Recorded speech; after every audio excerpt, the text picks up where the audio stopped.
team next season. But the quarterback says it's all much ado about nothing.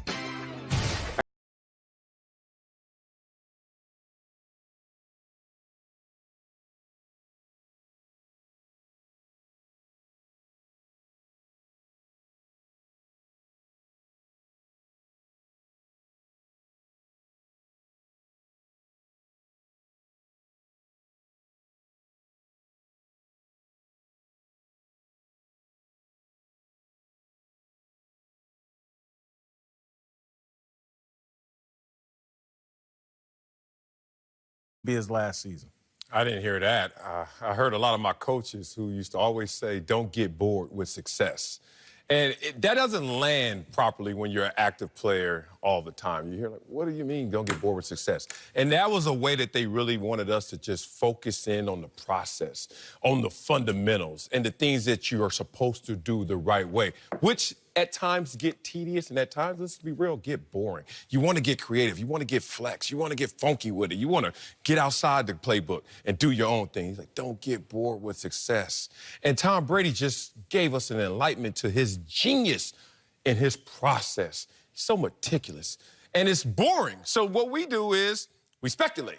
Confirmation bias. If you think it's over for Brady, you put your house on the market. We see it. And if you don't think it's over for him, you're like, oh, no franchise tag. He's going to go somewhere else. It's whatever you want to do with it. But this dude just took us deep into a place that has really contributed to all his success. And what I heard from it is a guy who's saying one day at a time, one play at a time, 1 year at a time. And then at that time, I'll tell you what's next. It's not for everybody, but it's for Brady. Yeah, Marcellus has nailed it. And one of the greatest gifts that Bill Belichick has is the ability to get a group and to get individuals to focus on the task at hand at the moment. And he'd always say, look, you can't worry about the past because there's nothing you can do about it. You can't change it. He said, you can't worry about the future. You're not Nostradamus. You don't know what's going to happen. So the only thing that you can control is this moment right now. And Tom's been with Bill for a long, long time, and he's heard that message over and over again, and he truly believes in that, and that's how he lives. Him putting his house on the market, it's an expensive house. There aren't that many buyers. You need to get on the market because it's not going to sell right away if you're eventually going to move. And I don't think there's anything deeper to that than what he talked about in the Men's Health article, where his wife grew up in a very untraditional way. It wasn't, you go to this school and you live in this town, and then you go to high school, and then you go to college. She lived all over the world. So there may be some fusion of lifestyles here in terms of what they are going to do in the future with their family and their approach. All right, Eric, you've been a head coach. Take us organizationally, though. Help me understand why they agreed to a contract that lets him walk after this season. No franchise tag, no transition tag. Why that? Why shouldn't I read something into that? Because they're at the point right now where every year is a one-year deal. and it doesn't mean that they're looking to get rid of him, and it doesn't mean that he's looking to leave. But the best way for them to operate is for them to each have the ability to make that decision at the end of the year. And it works well from a salary cap perspective. It works well from a leverage perspective for Tom Brady. So each year they can go into a new set of negotiations based off of where the previous year was and work off those one-year contracts and set it up any way that they want to set it up to help the salary cap out. To me, it shows incredible self-awareness as a great player, maybe the GOAT of all time, and an organization. They're being real. Who doesn't want to sit across from someone at the negotiation table, and while you're talking, they have that self-awareness? Look, I am 42. I get it. I'm not going to try and take advantage of you and say, sign me for 3 more years. Who knows where that cliff is and I'm going to fall off it or not. And at the flip side, they're saying, look, Tom, we appreciate your services, but there's a part of this organization that has to prepare for post-Tom Brady.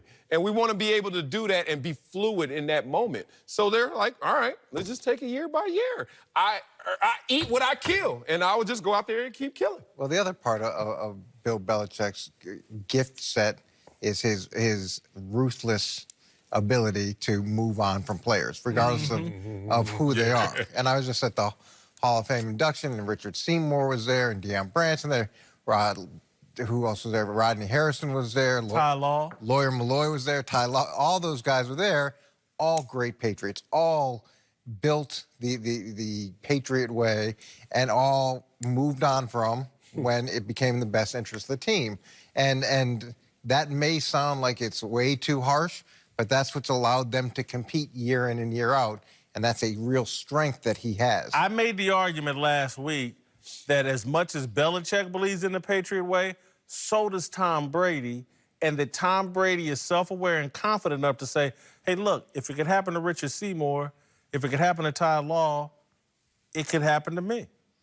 Yeah, it can happen to anyone. and that also may be part of what drives him constantly. When you know, and Jerry Rice used to talk about that all the time, even at the height of his greatness, he used to feel like he was going to get cut every day, or he talked about training with that perspective. Well, with Tom's situation, it's real. Like, if he comes back and he's not the guy that they hope he is, they're going to look to move on, even though he is Tom Brady. All right, before we go, I'd like to address the major challenge facing Miami Dolphins rookie head coach Brian Flores. He will not be judged or treated fairly by the American sports media or a handful of the players on his roster.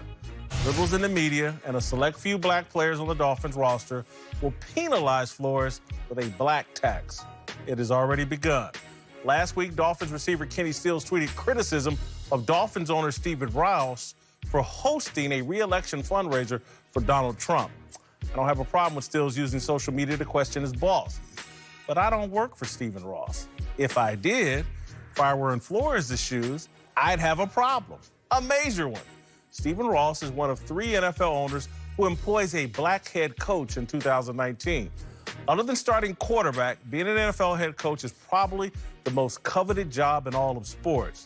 The job pays exceptionally well. It gives the coach an amazing platform to impact the careers of his assistants. If he's successful, Flores could be the next Tony Dungy and create a coaching tree of the next wave of black head coaches. Stephen Ross is an owner of several businesses, and his highest profile employee is Brian Flores. No one should be surprised or upset that Flores advised Stills to speak privately with Ross about his political donations. The only reason Flores' advice is controversial is because Flores is black, and the liberals in the media want to enforce a policy that all black people must agree with their exaggerated narrative about our current president. Deadspin, which has employed one token black writer in its 13-year history, published pieces attacking Flores and Ross, who knows what Flores thinks of Trump. But given the enormity of the job Ross bestowed Flores, doesn't it make sense for Flores to be loyal to Ross in the first 6 months of holding said job? Human beings are far more complex than the way they're being painted in the modern American media. The people drawing lines in the sand and assigning good guys and bad guys are the all-knowing supremacists. They're better and smarter than I am. I'm simple. I want Brian Flores to be successful. The liberal mainstream media allegedly care about the NFL giving black coaches more opportunities to elevate to head coach. I use the